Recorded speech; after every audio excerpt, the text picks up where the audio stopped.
चाबी मिल गई। पुतिन के दुश्मन को ये चाबी इजराइल ने सौंपी है। रूस को रोकने वाले इस सबसे बड़े युद्ध में इजराइल खुल्लम खुल्ला नेटो कैंप में शामिल हो चुका है। जर्मन चांसलर ने अब व्लादिमीर पुतिन को बता दिया है कि रूस की ओरेशनिक फेल हो जाएगी, क्योंकि जर्मनी को मिल गया है arrow missile defence system. NATO को पुतिन के गुस्से से बचाने वाला सबसे बड़ा हथियार इजराइल से मिला है। यही है इजराइल का प्रीमियर क्लास का missile defence system arrow 3। Germany ने इसे इजराइल से खरीदा है और अब एरो 3 को रूस से बचने की सबसे बड़ी गारंटी माना जा रहा है। सवाल है कि क्या यह मुमकिन है? एरो 3 डिफेंस सिस्टम के बारे में दावा किया जा रहा है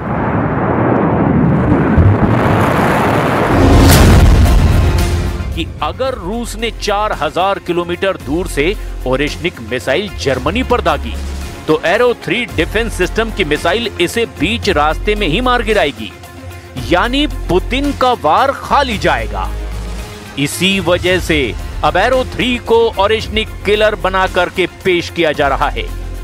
एक बार फिर देखिए, अगर 4000 किलोमीटर दूर रूस से ओरेशनिक लॉन्च होगी, तो जर्मनी में तैनात एरो 3 सिस्टम की मिसाइल लॉन्च होगी और बन जाएगी ओरेशनिक किलर।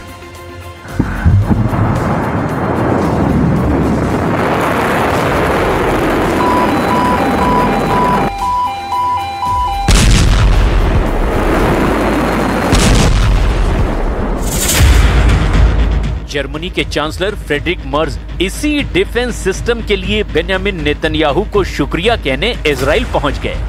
पुतिन की मिसाइल के खिलाफ एरो 3 ही सबसे बड़ी दवा है, इसका एहसास मर्ज को हो गया है। जर्मनी की राजधानी बर्लिन से 100 किलोमीटर दक्षिण में है शुनेवेलहेड मिलिट्री बेस। यहां एरो को तैनात किया गया है, यानी कैपिटल बर्लिन को बचाने का इंतजाम कर लिया गया है। This protects not only Germany, but also NATO command structures and reinforcement corridors on German soil, both essential to the alliance.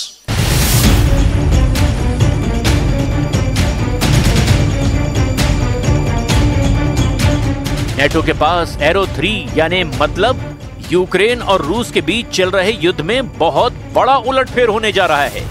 इसमें कोई शक नहीं कि यूक्रेन के आगे मोर्चा पुतिन वर्सेस नेटो का बन चुका है। इस जंग के धमाके अब और बड़े और ज्यादा खतरनाक होने जा रहे हैं, क्योंकि इस युद्ध में दो और देशों ने, एक तरफ पुतिन और दूसरी तरफ यूरोप को बहुत बड़ी फायर पावर से लैस कर दिया है। एक तरफ पुतिन के साथ ईरान है, जिसने रूस को हजारों शाहिद ड्रोन सप्लाई किए हैं, तो दूसरी तरफ जर्मनी यानी नेटो के पाले में इजराइल कूद गया है। जर्मनी में इजराइल का बहुत ही खतरनाक missile defence system arrow 3 missile defence system तैनात हो चुका है। Despite occasional political disagreements, military and technological cooperation is the foundation of our strategic partnership, which will only continue to grow in the years ahead. I also welcome the removal of the arms embargo on various components. Such an act should never have been imposed on an ally fighting murderous Islamic terror. क्या arrow missile defence system Germany को बचा पाएगा? ये समझने के लिए जून 2025 के महीने में चलिए, जब ईरान ने इजराइल पर मिसाइलों की बौछार कर दी थी, तो 10-20 नहीं, 70-80 भी नहीं, बल्कि 550 से ज्यादा मिसाइलों से तेल अवीव और हाइफा जैसे शहरों को छलनी कर दिया था। जून 2025 का महीना इजराइल के लिए एक बहुत बुरे ख्वाब की तरह था, जिसका असर व्हाइट हाउस तक देखा गया। तेल अवीव में तबाही की ऐसी तस्वीरों ने ईरान की मिसाइल पावर पर मुहर लगा दी थी। ईरान ने इजराइल पर दागी थी 550 मिसाइल और इनमें से 55 से 60 मिसाइल इजराइल पर गिरी थी। बाकी सबको रोकने वाला सबसे अहम मिसाइल डिफेंस सिस्टम एरो 3 साबित हुआ, जिसने ईरान की ज्यादातर मिसाइलों को रोक लिया था। अब यही एरो 3 सिस्टम जर्मनी में तैनात होकर के पुतिन की मिसाइल पावर को चैलेंज करने जा रहा है। इजराइल का arrow 3 missile defence network Germany में तैनात हो चुका है। यह पुतिन को खुल्लम खुल्ला धमकी देने जैसी बात है कि हिम्मत है तो दिखाओ कितनी मिसाइल मारोगे जर्मनी पर। जून 2025 में इजराइल का यही arrow missile defence system Iran की मिसाइलों के सामने दीवार बनकर खड़ा रहा। हालांकि ईरान की मिसाइलों के आगे इजराइल का पूरा मिसाइल डिफेंस नेटवर्क फिर भी फेल साबित हुआ, क्योंकि ईरान की 10% मिसाइलों ने इजराइल के शहरों का यह हाल किया था कि ये तस्वीरें पूरी दुनिया ने देखी थी। लेकिन सिर्फ एरो की कामयाबी देखकर जर्मनी का जोश बढ़ा हुआ है, क्योंकि यूक्रेन युद्ध में पुतिन का गुस्सा जब किसी भी नेटो देश पर भड़क सकता है, तब एरो मिसाइल डिफेंस सिस्टम तैनात करके जर्मन चांसलर फ्रेडरिक मर्ज सीना चौड़ा करके पुतिन के सामने खड़े हो गए हैं। जर्मनी ने 2023 में इजराइल के साथ एरो 3 मिसाइल डिफेंस सिस्टम का सौदा किया था। तब $3.5 अरब में यह डील हुई थी। इजराइल के बाहर जर्मनी पहला देश है जहां एरो 3 मिसाइल डिफेंस सिस्टम तैनात हो चुका है। गाजा का युद्ध खत्म होने तक जर्मनी ने इजराइल से डिफेंस डील थामी हुई थी, लेकिन अब मिसाइल डिफेंस सिस्टम को लेकर जो समझौता 28 सितंबर 2023 को हुआ था, वो जर्मनी की जमीन पर तैनात है।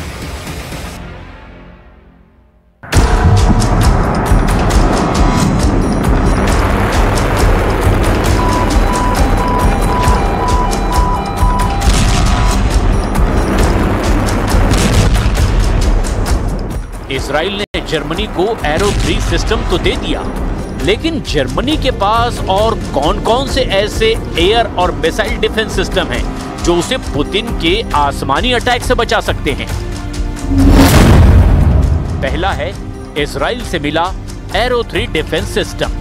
2400 किलोमीटर के दायरे में मिसाइल को ट्रैक करके गिरा सकता है, यानी वायुमंडल के बाहर 100 किलोमीटर की ऊंचाई पर बैलिस्टिक मिसाइल को रोकता है। और दूसरा है अमेरिका से मिला पैट्रियट डिफेंस सिस्टम, जिसकी रेंज 150 किलोमीटर तक है और ये मध्यम दूरी की मिसाइल को मार सकता है।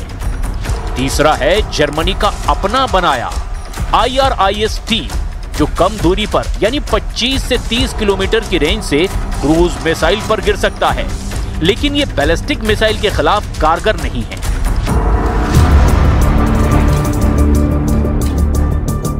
रूस और इजराइल के रिश्ते ठीक ठाक हैं, लेकिन पुतिन को यह भी मालूम है कि नेतन्याहू का झुकाव अमेरिका की तरफ है, यानी नेटो की तरफ। अब जर्मनी को खुल्लम खुल्ला हथियार देने का मतलब है कि इजराइल पुतिन की राह में बड़ी रुकावट बन चुका है।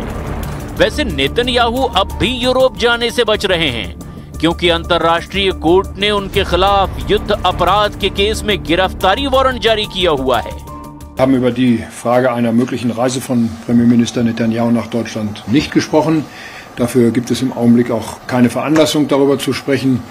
Wenn es die Zeit erlaubt, dann würde ich gegebenenfalls eine solche Einladung aussprechen. Aber das ist zum jetzigen Zeitpunkt für uns beide kein Thema. लेकिन रूस को लाल आंख दिखाकर फ्रेडरिक मर्ज साफ-साफ कह चुके हैं। जर्मनी बोल रहा है कि तुम कितने यूक्रेन मारोगे, यूरोप के हर देश से ज़ेलेंस्की निकलेगा। यानी पुतिन को रोकने के लिए जर्मनी ने ज़ेलेंस्की वाला दम दिखाना शुरू कर दिया है। इस वक्त यूरोप या कहें कि नेटो और रूस के बीच तनाव बहुत ज्यादा है। फ्रांस के पेरिस से लेकर ब्रिटेन के लंदन और जर्मनी के बर्लिन तक पुतिन के खौफ ने आग लगाई हुई है, और अब यूरोप का हर देश पुतिन को रोकने वाली कोई ना कोई गारंटी चाहता है। यही वजह है कि फ्रेडरिक मर्ज को इजराइल का एरो 3 मिसाइल डिफेंस सिस्टम अब पुतिन को रोकने वाली गारंटी नजर आ रहा है। Arrow missile defence system Israel का अमेरिका के साथ तैयार किया गया सिस्टम है। इसकी रेंज करीब 2500 किलोमीटर है। ये अंतरिक्ष में जाकर भी दुश्मन की मिसाइल को रोक सकता है। यानी ईरान की कई मिसाइल अंतरिक्ष से वापस वायुमंडल या यूं कहें कि इजराइल के आसमान में ही दाखिल भी नहीं हो पाती होंगी, क्योंकि एरो सिस्टम उन्हें पहले ही खत्म कर चुका होता है। इसी वजह से एरो को इजराइल का प्रीमियम मिसाइल डिफेंस कहा जाता है। ये बैलिस्टिक मिसाइल रोकने के लिए इजराइल का मल्टी लेयर डिफेंस सिस्टम का हिस्सा है। जब तक नौबत डेविड स्लिंग या फिर आयरन डोम की आती है, उससे पहले ही एरो मिसाइल डिफेंस सिस्टम अपने टारगेट को अंतरिक्ष में खत्म कर चुका होता है। लेकिन एरो को लगातार इस्तेमाल करने से इजराइल की युद्ध वाली फैक्ट्री पर जबरदस्त दबाव पड़ा है, क्योंकि गोली से लेकर मिसाइल तक दुश्मन को खत्म करने वाले हर हथियार की एक कीमत होती है। एरो सिस्टम की एक मिसाइल की कीमत $30 लाख है, यानी 26 करोड़ रुपए। खबर है कि ईरान की मिसाइलों को रोकने के लिए ईरान के मिसाइल डिफेंस सिस्टम का खर्च करीब $300 मिलियन आ रहा है, यानी 2600 करोड़ रुपए। सवाल ऐसे में यह है कि क्या नेतन्याहू मिसाइल सप्लाई की गारंटी दे पाएंगे? क्योंकि जून 2025 में ईरान के साथ हुए युद्ध के बाद अमेरिकी मीडिया ने बताया था कि इजराइल के डिफेंस सिस्टम के लिए मिसाइल खत्म हो रही हैं। यह ऐसी खबर रही जिसे देखकर नेतन्याहू अपना माथा पकड़ने को मजबूर हो जाएं। अमेरिका के अखबार ने लिखा कि ईरान के मिसाइल अटैक को रोकना अब इजराइल के लिए मुश्किल होगा। ऐसे में सवाल यह है कि क्या जर्मनी ने ऐसे मिसाइल डिफेंस सिस्टम को तैनात कर दिया है जिसका अपना मिसाइल संकट किसी भी वक्त खड़ा हो सकता है? ऐसे में नेतन्याहू जर्मनी को पुतिन से कैसे बचाएंगे जब उनका ही अपना मिसाइल गोदाम किसी भी वक्त खाली हो सकता है? ये तो ऐसा वक्त है जब ईरान और इजराइल के बीच युद्ध का सायरन लगातार बज रहा है।